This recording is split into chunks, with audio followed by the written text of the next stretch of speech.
Bang, tolong buatkan video catur Magnus Carlsen melawan Hikaru Nakamura dong.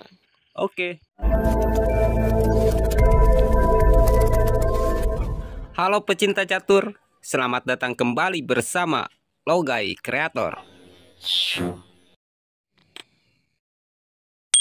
Di video kali ini, kita akan menunjukkan pola permainan yang dimainkan oleh dua Grandmaster Super, yaitu Magnus Carlsen dan Hikaru Nakamura, yang sudah diolah dari berbagai sumber. Partai catur Magnus Carlsen ini memiliki elo ranting tertinggi di dunia 2862, dan Hikaru Nakamura 2772, pecatur nomor 1 Amerika Serikat dan peringkat 9 dunia pada tahun 2013 yang diadakan di Belanda. Magnus Carlsen memainkan buah putih, Hikaru Nakamura memainkan hitam. Carlsen mengawali permainan dengan pion ke E4, dibalas Hikaru Nakamura dengan pion ke C5, pertahanan Sisilia. Carlsen kuda ke F3, Nakamura kuda C6, pion D4, C kali D4, kuda kali D4. Nakamura memajukan pion ke E5 mengancam kuda. Carlsen kuda ke B5. Pada posisi ini, petak D6 ada pada penguasaan Carlsen.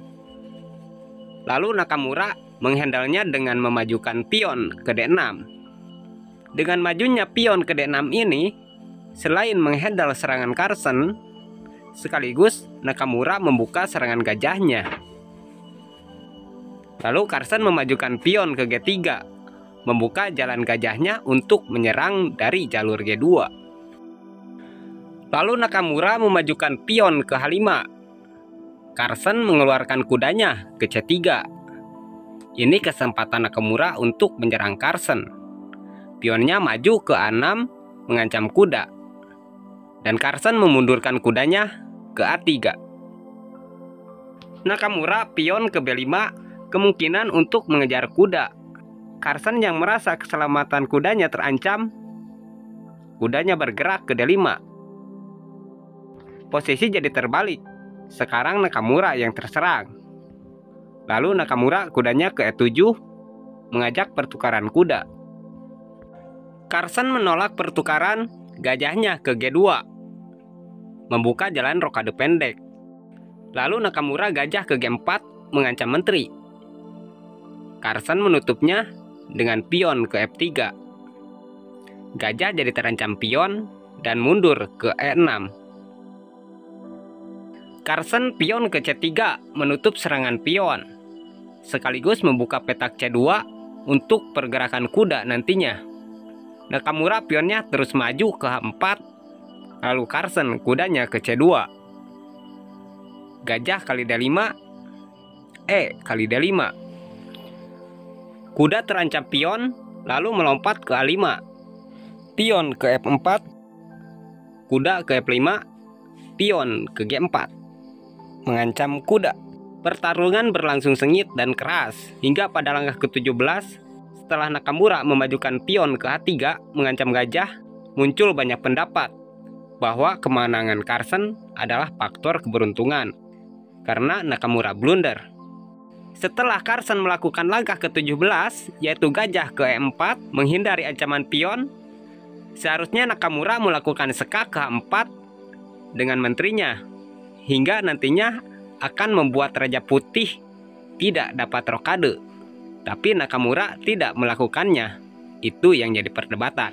Pada posisi ini, Nakamura memilih menyelamatkan kuda dari ancaman pion, yaitu menggerakkan kuda ke H4.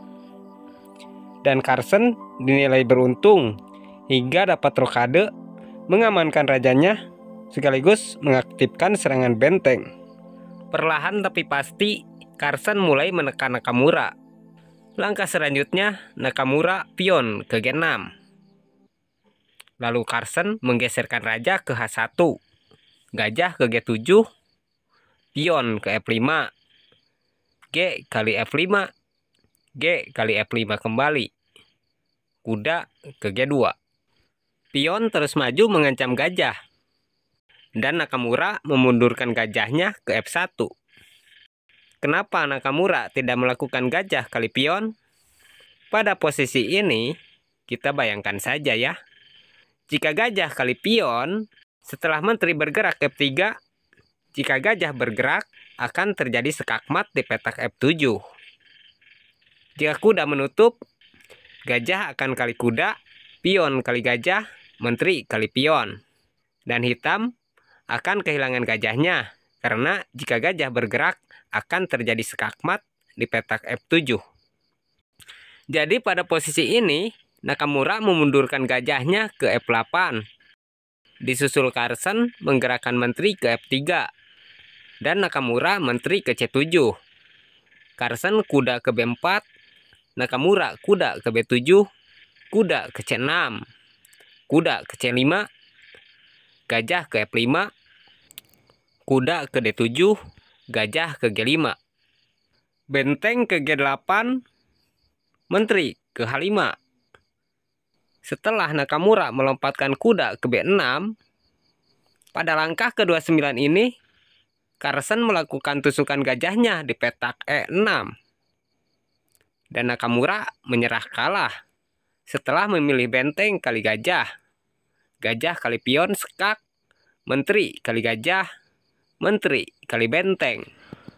Oke, sekian dulu untuk pembahasan kita kali ini. Sampai jumpa kembali di video-video berikutnya.